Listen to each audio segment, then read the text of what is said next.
الحمد لله رب العالمين والصلاة والسلام على أشرف المرسلين نبينا محمد وعلى آله وأصحابه ومن استنى بسنته إلى يوم الدين. اللهم علمنا ما ينفعنا وانفعنا اللهم بما علمتنا وزدنا اللهم علما وعملا إنك ولي ذلك والقادر عليه.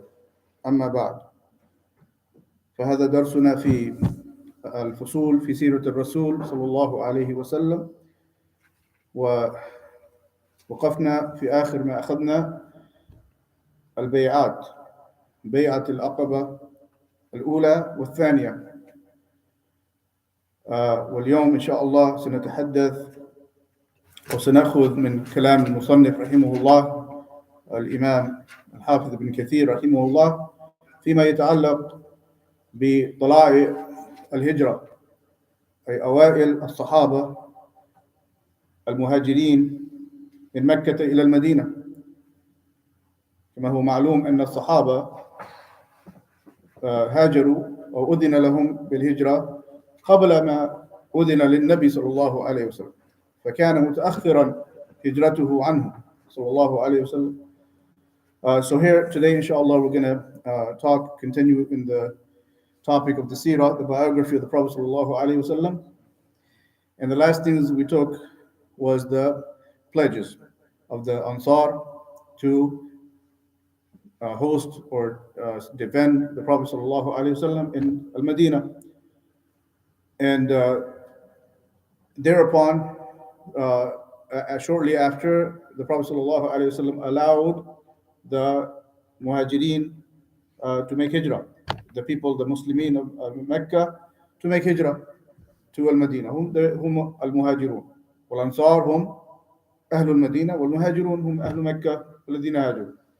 والهجرة نعم. So this the hijrah was for now some of the Sahaba who were being. What's the reason why they migrated? Because we know they were being tortured, they're being prevented from basic necessities, and they're afraid and for their religion. مخافة الفتنة في الدين, that a person, when he's afraid to be tested in the religion, then Allah makes a way for them.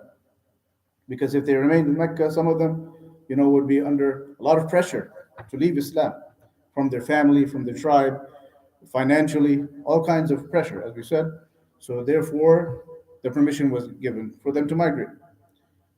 فقال المصنف رحمه الله بعد إذن بعدهم أو بل أذن بعدهم أو بل أذن بعدها، أي بعد البيعة، للمسلمين أهل مكة في الهجرة إلى المدينة، فبادر الناس إلى ذلك. فكان أول من خرج إلى المدينة من أهل مكة أبو سلمة ابن عبد الأسد، هو وامرأته أم سلمة. So here he's talking about the first one who migrated. Some scholars say it was Abu Salama. Abu Salama radiyallahu anhu wardah, he was, and his wife Salama. Salama, as we know, after Abu Salama died, she was married the Prophet sallallahu alaihi wasallam. He took her in marriage, and she became min ummahat al-mu'minin. She became one of the mothers of the believers. But before, when she was still married to Abu Salama, they were in Mecca, and they were the first to migrate, according to one opinion. We'll come to why there's a difference of opinion, who's the first, okay? So before that, we'll talk about why the revelation came for the migration. جاء عند صحيح البخاري قال النبي صلى الله عليه وسلم إني أريد دار هجرتكم ذات نخل بين اللابتين، أي حرتان. الحرة هي المنطقة التي فيها حجارة سوداء، فالمدينة بين حرتين من جهتين، ويقال لهما لابتين. فأري النبي صلى الله عليه وسلم في المنام دار هجرة المدينة، فهاجر من هاجر قبل المدينة من أهل مكة، ورجع عامة من كان قد هاجر إلى أرض الحبشة فانتقلوا من أرض الحبشة إلى المدينة. So here what happened, the revelation was came. As you know, sallallahu alaihi wasallam, he only follows the revelation. He did not leave or order the migration until after he received revelation. This time the revelation was a dream. He saw in the dream, he told the Sahaba, I've seen the land of your migration. It is a land that nakhlin has a lot of date trees, very fertile land. Fihi zara'a. It's different, like Mecca is a Jabaliya, it's mountainous land, and it's dry. Whereas Al Medina has more humidity, uh, and it's uh, has late date trees, and it's between two areas of large black rock areas. When you go to Umrah or Hajj, you'll see, when you go to Medina, you'll see the large areas of rocks, black rocks on either side of Al Medina. So this is the landmark. So after he received this revelation, he informed the Sahaba that this is the land now. After the Bay'ah, and then they migrated. They started migrating. Abu Salama and others, Bilal, Mus'ab ibn Umair, Umar radiallahu an, okay, but not the Prophet sallallahu alaihi wasallam. He was not permitted yet, okay, so he stayed back with who? Ma Abu Bakr as-Siddiq radiallahu an, and then, as will come later, they migrated together. So that we'll talk that next time, inshallah. So also, not only the people of Mecca, they migrated to Medina, also the people who migrated to Ethiopia. Remember the two migrations to Ethiopia in the fifth year, from fifth and sixth year after the revelation. Now it's now the 14th year, roughly 7-8 years later, or 13th year, 14th year. They left from Ethiopia and went to Medina to meet with the others who migrated from Mecca. والهجرة هذه إلى المدينة كانت شاقة وقاسية الوقع على المسلمين، لأن فيه ترك بلدهم المحبوب إليهم، والمدينة كذلك أرض فيها وباء، فيها حمى، وأصيب كثير منهم كما سيأتي بالحمى، فاشتكوا من ذلك. فأولا تركوا بلدهم الأمي مكة، ثم واجهوا ما واجهوا من اختلاف المناخ في المدينة. So the migration was a difficult event, okay, for the people of Mecca, because for several reasons. Number one, they're leaving their homeland, their motherland, and this is أحب بلاد الله، أحب البلاد إلى الله، خير الأرض وأحب أرض الله إلى الله كما جاء في الحديث. فقال النبي صلى الله عليه وسلم: لولا أني أخرجت منك، يخاطب مكة، لولا أني أخرجت منك ما خرجت، لكن أخرجني قوم. It was beloved land. Prophet sallallahu alaihi wasallam said, "You are the most beloved land to Allah and the best land, Mecca, best land on the face of the earth. And if not that my people had forced me to leave, I would never leave." He didn't want to leave, but only because of what preceded from the torture and difficulty and lack of being able to deliver the message. And it was beloved likewise to the Sahaba, the Muhajirin. Bilal, for example, after he made Hijrah, radiallahu anh, when he would become sick. So number one reason why it's difficult, because they had to leave their beloved motherland. Number two, because Medina had sickness, and the climate was not easy to live, and there was a lot of sickness, waba, like disease and fever, especially came to the Muhajirin, like Abu Bakr radiallahu anh, Bilal. They became sick when they went to Medina. And so they made it difficult for them. But, this is for Allah, this is ibadah, you know. And once it's ibadah, then they over, took on this burden. But when they got sick, they used to mention, Bilal radiallahu anh used to curse those who were torturing him in Mecca and forced him to leave. Uh, Shayba ibn Rabi'a, Utbah ibn Rabi'a, those leaders of the disbelievers, كان يلعنهم قال الله لعن شيبة اللهم ألعن ربيعة أخرجوني من مكة المحبوبة إلى هذا الوباء. They took me out from this land which is beloved to Allah, and now I'm in this sickness, this difficulty, so he's being under oppression. But nonetheless, they overcame this. But the Prophet ﷺ, when he saw them undergoing this difficulty and sickness, he felt sorry for them. When they became sick and feverish and so on, فدعا لهم لما رأى ما أصاب المهاجرين في المدينة دعا لهم أن يرفع الله عنهم هذا الوباء. The Prophet ﷺ made dua to take away this sickness. Very famous, there was sickness. But when the Prophet ﷺ made dua, قال اللهم حبب إلينا المدينة كما حببت إلينا مكة أو أشد وانقل هماها إلى الجحفة اللهم بارك لنا في مدها وسعيها.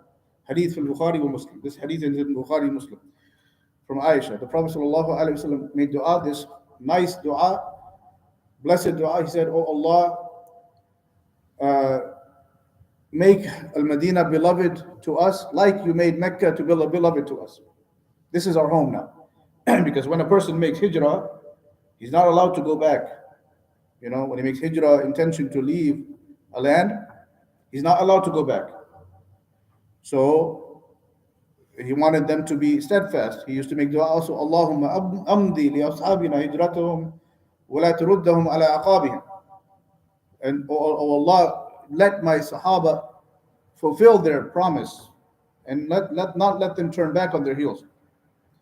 So what he did, he made dua that Allah should make this Al-Madinah beloved to them.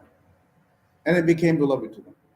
And he made dua secondly to remove and take away this plague, or you could say this sickness, to another land called Al-Juhfa.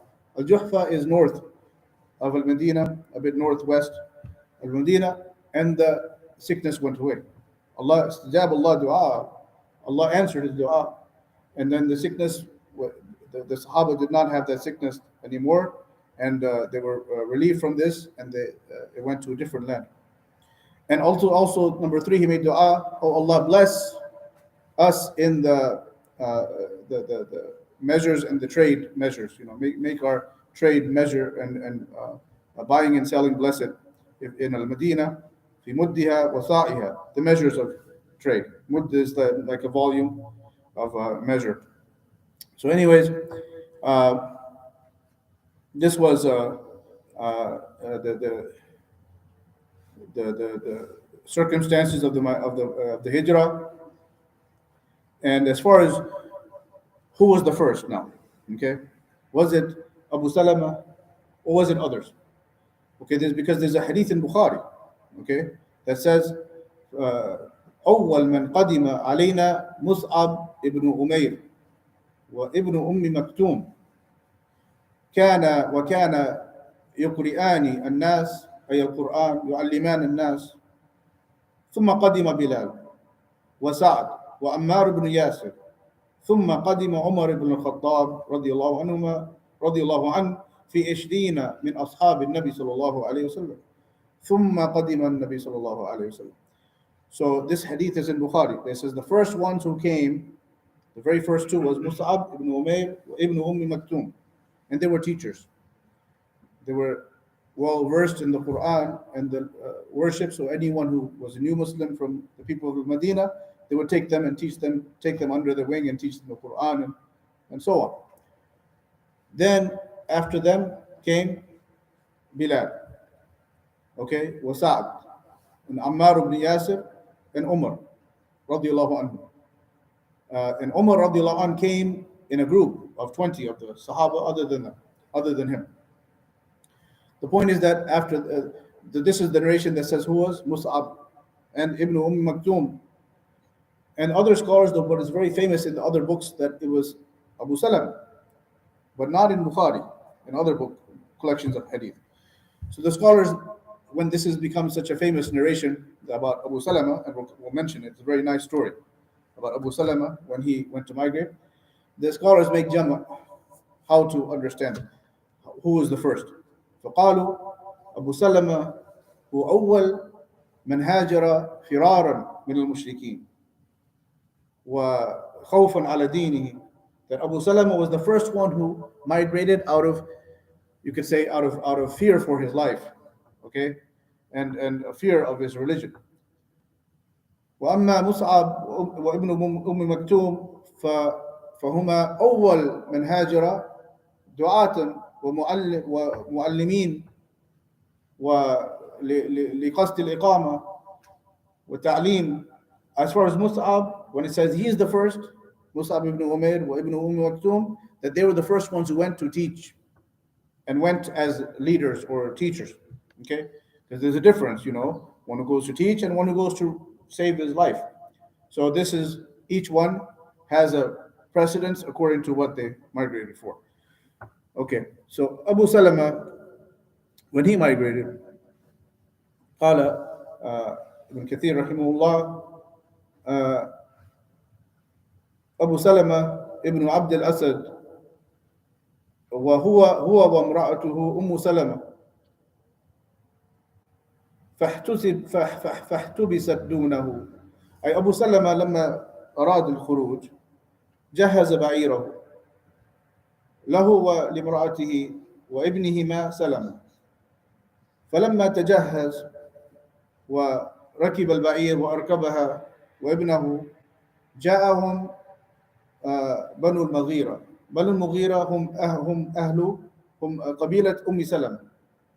فقالوا أنت لا سبيل لنا إليك، أنت يعني نفسك، أنت ما نستطيع أن نمنعك يا أبو سلمة، لكن هذه المرأة نحن أصحابها فليس لك أن تأخذها معك. أيضا هذا الولد ليس لك أن تأخذه.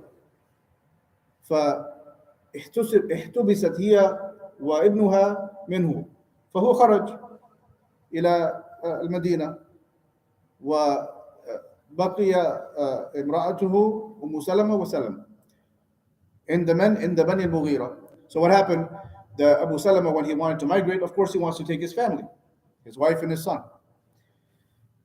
But as soon as he was about to go, the tribe of Salama, they were called Banu al-Mughira, they came and they said, no, you're not from our tribe, Abu Salam.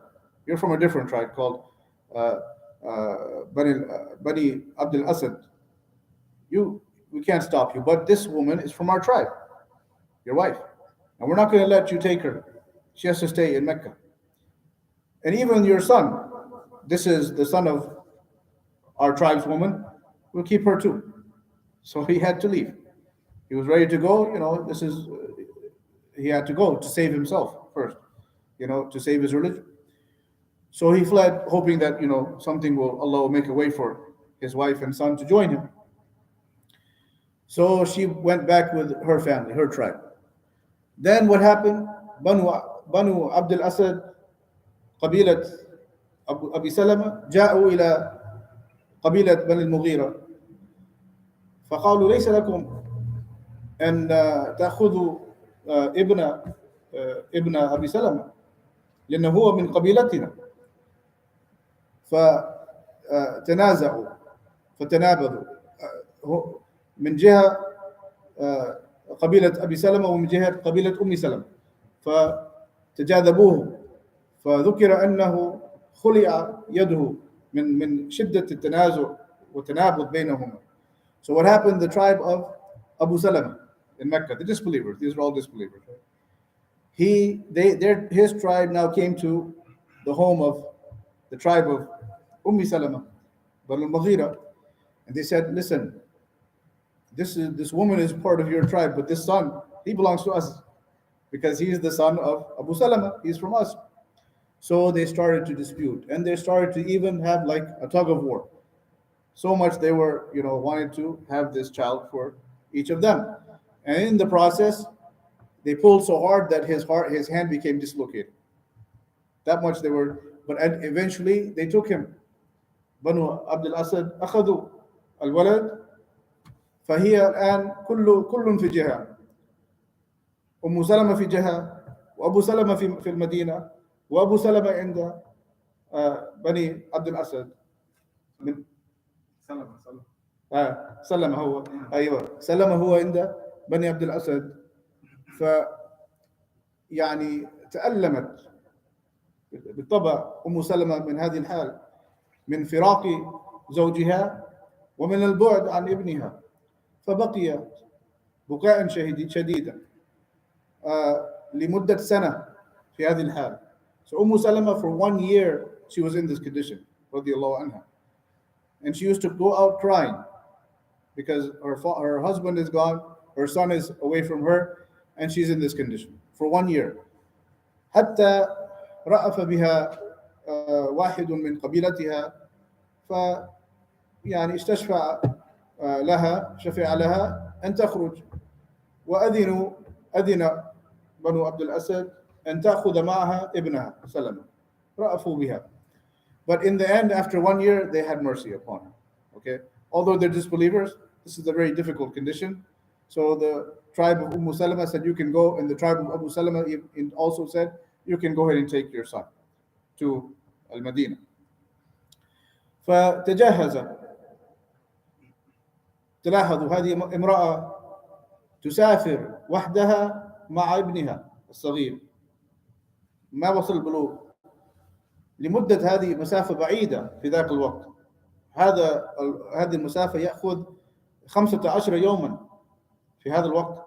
So here she has no husband, he's gone. He's trying to meet her, she's trying to meet him in Al-Madinah, but the travel for a woman by herself is very difficult. A man, nonetheless, 2 weeks it takes, 15 days on a camel. Okay, so she's getting ready to go because she has to go. ف يعني التقى بها رجل من المشركين اسمه عثمان بن طلحة، شيعها. عثمان بن طلحة لما رآها قال إلى أين تريدين؟ قالت أريد أن ألحق بزوجي. قال لن أتركك، أنا سأصحبك في هذا السفر. So Uthman ibn Talha said, although he's a disbeliever, he had such pity on her that he said, I'm going to accompany you and take care of your journey with no cost, no recompense. And it's 2 weeks there, 2 weeks back. So what did he do? He أخذ بناقتها أو بعيرها. He just يقودها. He just grabbed the reins of the camel and just steered it, walking. And she's on the camel with her son, and he's just accompanying her like that. فقالت يعني سلمة ما رأيت مثله من كريم خلقه وجميل خلقه. لما أدركنا الليل أناخ البعير وأنزلني وابني عن البعير، ثم تنحى بعيدا وأنزل الرحل من عن البعير ونام بعيدا عنا. وإذا أصبحنا جهز البعير وقربه إلينا وقال اركبي، واستمر بالسفر بهذه الطريقة حتى وصل وأشرفوا على بيوت قباء، وقال هنا ما تريد، ورجع إلى المدينة. ثم يعني بعد ذلك يعني أكرم الله عثمان هذا فأسلم وحسن إسلامه، لكن في ساعات كان كافرا. هذا يدل على ما كانوا عليه من الخلق والإفة ولو كانوا مشركين. This is Sheikh يعني عبد الرزاق rahimahullah, hafidhahullah, he mentioned, in his story, in the seerah, about the details. So I translate that what happened. So he said, I'm going to accompany you in this journey for no cost. And she said, Salama, have never seen such a chaste and honorable man. Although he was a disbeliever, he used to just lead the camel until the night came upon us. Then he would say, go ahead and come down from the camel here in this spot. Then he would take the camel far away, unload the camel, and sleep far away from her. And then when the morning came, he would get the luggage ready, bring the camel close to her, and then he would move away. I forgot to mention, he would bring the camel to her, then he would go back again far away until she was able to get on fine, and then he would, when she's all ready and settled on the camel, he would come back and lead the camel again, and so on. 15 days and nights in this process until he got to Quba, which was, at the edge of the Medina, and he said, "This is what your place where this is where your husband is." Okay, and she went, and he went back. So she used to mention that how honorable and how chaste he was, although being a disbeliever. And then Allah subhanahu wa ta'ala, min karamihi, from his his generosity and his goodness, he guided him to Islam. And this man, radiallahu anh, became Muslim later. But at this time he was a disbeliever. So this shows that this is the good manners. And حتى هذا من الخلق الذي المسلمون أحق بها وأهلها. The Muslimun, they're the ones who should have more right to these good manners. They used, this was common even amongst the disbelievers. كان يقول أحدهم كنت أغض طرفي إذا بدت لي زوجة جاري. كنت أغض طرفي إذا بدت لي ما لا يجوز لي أن أنظر إليه من زوجة جاري. He used to say, I used to, when I see something from my neighbor, the wife of my neighbor, if something becomes apparent from her privacy that I'm not allowed to see, I used to look down. I used to turn my vision. Disbelievers, they used to say this. So the Muslims have more right to, that we should have this primarily. And so this was the some of the benefits of this story of the Abu Salama. And also there's another story of the migration of Suhaib al-Rumi. هو لما سمع إذن النبي صلى الله عليه وسلم بالهجرة هم بها، لكن لم ما كان سنحت له الفرصة إلا بعد ذهاب النبي صلى الله عليه وسلم مع أبي بكر. Suhaib al-Rumi, he also wanted to migrate, but he was not able to migrate until after the Prophet sallallahu alaihi wasallam migrated, okay, with Abu Bakr. But when he got ready to migrate, صدته قريش ومنعوه.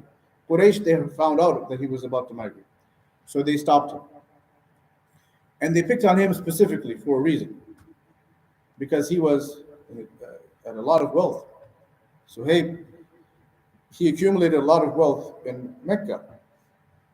So they said, منعوه فقالوا في بعض الروايات جئتنا سعلوكا لا مال لك. They said to Suhaib, you came to us as a poor man, you had nothing. وأصبحت بهذا المال الجزيل، والآن كيف تخرج بهذا المال الذي اكتسبته من عندنا. They said, how can you take all your wealth? We're not going to let you. You got all this wealth in our land. So if you want to leave, you're going to have to, you can't. They said, you can't leave. How can you leave with all this money? ففهم وتفطن سهيب أنهم يهمهم المال. That he understood that they only wanted the money. This was their concern. قريش. فقال هل رأيتم إن أعطيتكم هذا المال أخذتم مالي هذا كله أتدعونني أخرج وتخلوني وتخلون سبيلي وتوفون لي ذلك. He said, what do you think if I give you all this money, would you let me go and give me a promise? Give me a promise that you're not going to betray. قالوا نعم. They said, okay. فقال تعالوا. He said, come with me. فذهب معهم إلى بيته. فلما وصل إلى عتبة البيت قال اغفروا. And then he told them, come to my house. Okay? And when they got to the doorstep of the house, he said, dig here. And they started digging. And they found lots and lots of gold, lots of wealth, treasure from all this wealth he's accumulated. فَتَرَكُوهُ. Then they let him go. Okay? So he went, لما وصل إلى القبى رآه النبي صلى الله عليه وسلم. When he went to migrate, he went to Quba, and the Prophet صلى الله عليه وسلم saw him. فقال يا أبا يحيى ربح البيع أو ربح البيع يا أبا يحيى ربح البيع. He said, oh Abba Yahya, this is the kunya of Suhaib, your deal was very profitable. You received profit from your transaction. فتعجب سهيب. تعجب كيف هذا؟ فقال يعني يا رسول الله ما سبقني إليك أحد وما أخبرك بهذا إلا جبريل. يعني هذا عن وحي. كيف تعرف ما حصل في مكة وأنا بعيدا عنك وما أحد جاء قبلي إليك يخبرك بما حصل. So Suhaib said, Ya Rasulullah, he got amazed when he said, you have gained profit in your trade. He said, how is this? No one came before me with this information. What happened between me and the Quraysh. So this could only be wahi from Allah, an tariq Jibreel alayhi salam. So he understood this, and so this was this is the story of Suhaib Rumi radiallahu anhu warḍah, and this is authenticated narration authenticated by Shaykh al-Albani rahimahullah wal Hakim, authenticated by the scholars of Hadith. And so, any questions to this point about the migration of these early Sahaba, Tala'i of Sahaba? Story. I don't know if I'm mixing it with another story, but I thought once she reached Medina, she received news that, or was this later, that her husband ended up dying in battle? No, it's not this one. Inshallah, that will come, inshallah. Yeah, not this one. Not Salama. As far as I know, we'll get to it, inshallah. We'll come. أيضا قلنا عمر رضي الله عنه كان من أوائل المهاجرين. It says also Umar was from the early of the migrators. Okay, and في روايات ذكرت عنه عن هجرته لا تصح أنه يعني تحدى قومه، تحدى قريش، قال الحقني الوادي، يعني أنا سأهاجر، فمن أراد أن يقاتلني في الوادي. وقال يعني في بعض الروايات من أراد أن تتأرمل زوجته ويفقد أولاده ويتيامم، يعني يكون أولاده أوتام يتيمة، فيلحقني، يعني يتحداهم. لكن هذه الروايات لا تصح، بل خرج عمر خفية كغيره من الصحابة، يعني على الخفية، والتقى مع 20 من الصحابة في الطريق. وهذه روايات لعلنا يعني نذكرها في درس قادم لأن ما في وقت. So Umar radiallahu anh, there's weak narrations that we might come across that says that when he wanted to migrate, he boldly exclaimed and announced his intention to the people, and he challenged them. He said, anyone who wants to, his wife become widowed, and his children to become orphans, then meet me in the valley, and we'll fight. If you want to stop me, stop me. But this is these narrations. The scholars say is not authentic. Rather he migrated secretly because they're all being tortured. The Quraysh were not ready to let them leave because, this was animosity, religious. This was they had basically gone against their forefathers, yani, and made them seem foolish amongst the Arabs. So they wanted full revenge. So Umar, when he migrated like other of the Sahaba in secrecy, and he met up with 20 other the Sahaba in the way. So that's the when it comes to Umar, his migration. So he said he is from the early ones. And I forgot I wanted to clarify. If any questions so far on this? About the immigration, the hijrah. Um, we still allowed to do the hijrah, and if which land we should go, uh, we should go to Makkah or Medina or any Muslim land. And if we go, you did say somebody he do the hijrah, he not allowed to come back. You have to stay. Is for them on that time or is still? Oh, okay, okay. The question about the migration, the scholars, discuss this matter of the migration, meaning migration under for the intention of uh, making iqama or residence in a land where a person can practice his religion, Muslim land usually. The Muslim land, to leave the land of the disbelievers to the land of the Muslims.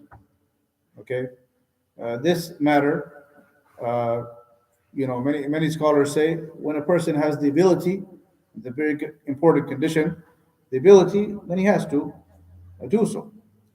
Uh, uh, it should be his living in the non-Muslim land would be temporary, temporary, until he's able to have the financial means to be have stability. And this is important because not all lands, Muslim lands, allow that person to come very easily. So he has to be with a lot of preparation and so on, uh, in a way that he doesn't put himself in hardship. When he goes, he shouldn't put himself in a reckless way and end up harming himself and his family when he leaves. This has to require preparation. Uh, Also, but otherwise, until then, he's excused, until he has that ability. And specifically, there are certain reasons a person would be allowed to live in the non-Muslim land uh, temporarily. We said, for the sake of earning an income that he cannot provide for his family otherwise, for some medical treatment that he cannot find in the Muslim land, he can only find in the non-Muslim land, for some knowledge that he wants to accumulate and go back and take it back to teach the Muslims.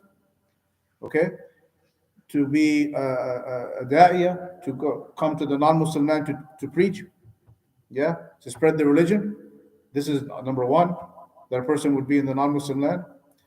But again, he should have the intention always to return when he's able to the Muslim land, because he doesn't know maybe he can take care of himself fine, but he doesn't know what's going to happen to his children.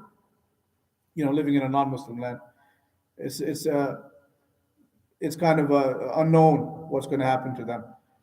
So at the very least, he should be in a place where there's a lot of Muslim good community. If he has to be, in the non-Muslim land.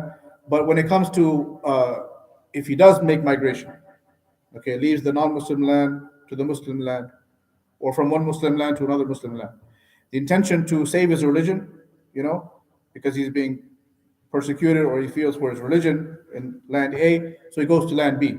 Okay, so it could be any Muslim land. He goes to land B where he feels he can practice his religion. When we say he can't go back to land A, which he left, when we cannot go back to stay there. He cannot move back. He can visit land A, once he's left it with the intention of migration, but he cannot live. He cannot move back. Okay, that's what it means.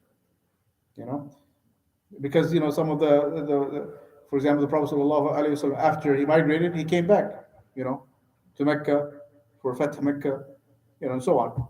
He went back to Mecca, so as for Umrah or for the war and so on, but he didn't stay back and take up residence again in Mecca. Once he was done with this business, he went back to his new residence, Al Medina. Yeah.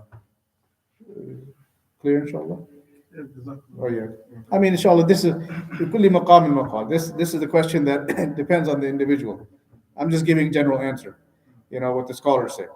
But as far as individual, a person has to see what is the best for him and his family, his current situation. Yeah.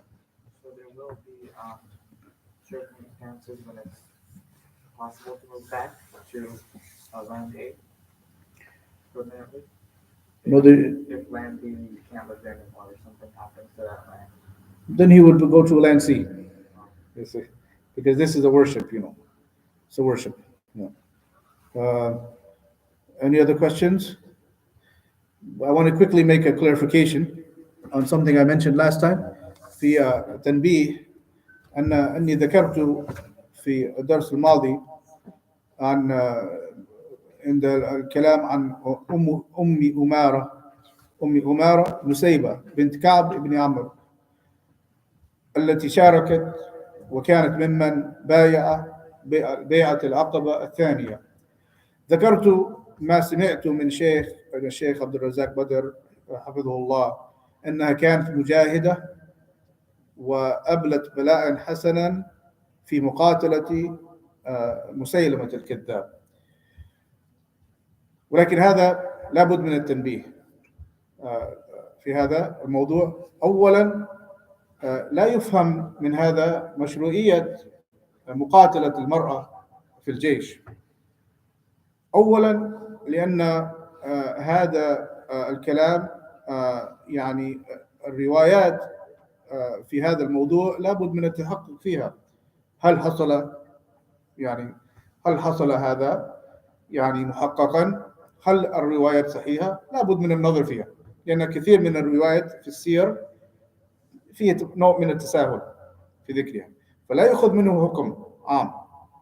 أولا لعدم التحقق في الروايات، وثانيا لأن فيه مخالفة ما كان معلوما من أن النبي صلى الله عليه وسلم ما كان يشارك معه امرأة، بل ورد في هذا النهي لما سألته امرأة يقال لها أم كبشة، قال إذني يا رسول الله أن أذهب معك في القتال. لا أريد القتال، قالت إنما أريد أن أداوي المرضى والجرحى. فقال النبي صلى الله عليه وسلم لا اجلسي في بيتك، لا يتحدث الناس أن محمدا يغزو بامرأته. وهذا الحديث صححه الشيخ الألباني. ولكن خرج من النساء في عهد النبي صلى الله عليه وسلم وبعده يقال من باب الضرورة. إذا انشغل الرجال بالقتال ذهبنا من باب الضرورة لما قلنا من أجل التداوي ومن أجل السقى، يسقون الجرحى والمجاهدين الماء والقرب. وهذا ما حصل منه من باب الضرورة. فأولا لا يؤخذ منه أن هذا هو الدندنة عندهم أو أن هذا مشروع بكل غزوة، فضلا عن التدريب على القتال. هذا سماه الشيخ الألباني رحمه الله بدعة عسكرية ما يحصل في البلدان من تدريب النساء على المقاتلة. هذا ليس مجال للنساء، هذا للرجال. يقول العلماء هذا من باب الضرورة. إذا فعل من فعل يعني يكون من باب الضرورة لكن ما يؤخذ منه حكم عام أنهم يكون في الصف يعني مع الرجال. لا، إذا انشغلوا الرجال أو قل عدد الرجال ذهبنا من باب الضرورة يعني. لكن أولا هن ذهبنا من أجل التداوي والسقاء بالماء يعني تداوي المرضى والجرحى لا للمقاتلة.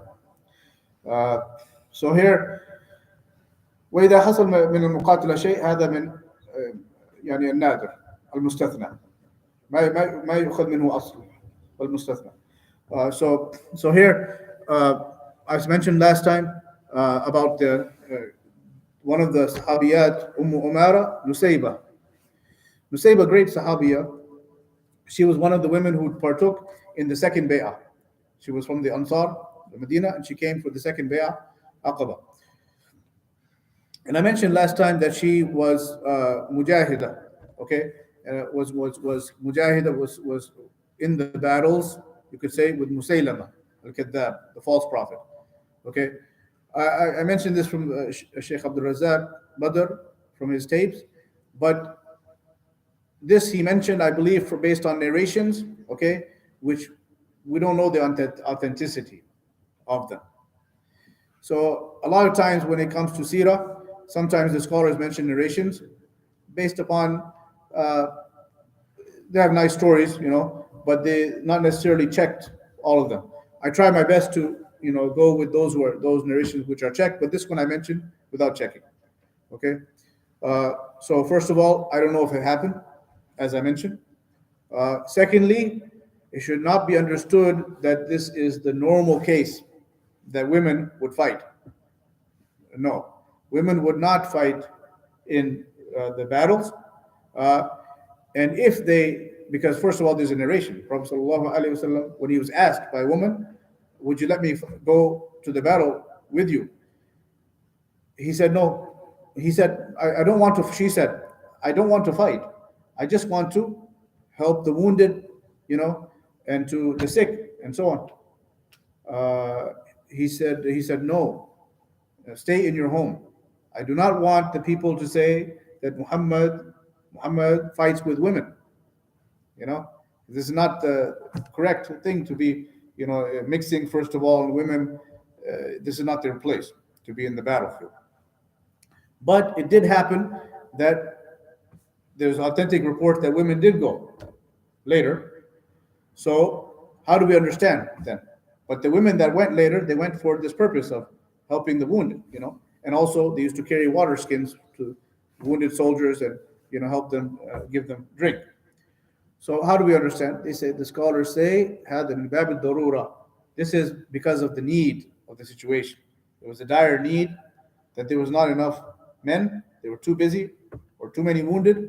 Then the women had to go on to take care of giving water here, bandaging here, bandages here, and so on, taking care of the wounded.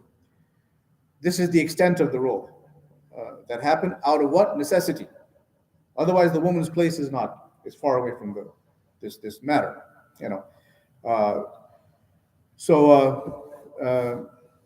If it happened out of necessity. And as far as women being soldiers and training and so on, learning the arts of war, this is not allowed. Shaykh al-Albani rahimahullah, he said, هذا bid'ah. This is innovation, like a military innovation. This is not the place for the women to be fighting and so on. And so, if they're, again, when there's a dire necessity, a person is, attacked in his home, everyone's gonna grab a weapon, If someone comes to your home and there's no men, the woman is gonna defend herself, right? But this is a necessity. This is the exception to the rule. The exception should not be taken as a rule like we see in some Muslim countries. May Allah, Allah al-Mushtaka, we ask Allah's help that women are trained just alongside men, as a army soldier. This is not the way. Not the way. Is it true that during the battle of the women were told that if any soldiers from the enemy make it to the city, they should drop stones from their windows. I don't know. We'll come to that, inshallah. We'll come to that. Remind me at that time, inshallah. We'll take that, inshallah. Musaylama, he declared to be prophet during the life of the prophet. Yes, or after? during the life. Yeah, during life. I mean, there was battles with Musaylim, that, and he was killed. But as far as the details of the battle, I don't know what's the details. But yes, he came, declared himself prophet, and he was humiliated, humiliated in his life. والله تعالى أعلى وأعلم وصلى الله وسلم وبارك على نبينا محمد وعلى آله وأصحابه أجمعين وآخر دعوانا أن الحمد لله رب العالمين وجزاكم الله خيرا أجمعين.